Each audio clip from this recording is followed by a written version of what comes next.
Guys, magha-harvest muna ako ng aking mga sitaw. Nakita niyo naman yung sitaw ko sa harapan pala.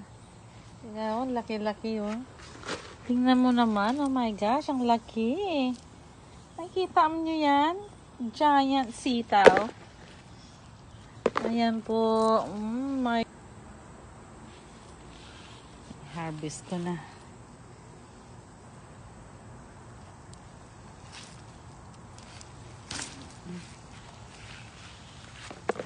Po. Ang daming langgam. Ba't kaya nilalanggam mga to, no? Do you guys know why? Na nilalanggam. So, ito na na-harvest ko. Sitaw at saka ampalaya. So, yan na po ang na-harvest ko. At ngayon, ang talong na naman. Ayan po laki na ng talong. Yung talanglong ko. Ayan. Ito bilog. Pabilog po siya. Ang galing, no? Ang dami kong na-harvest. Kumpleto na yung ano ko. Ano na lang, pork belly na lang.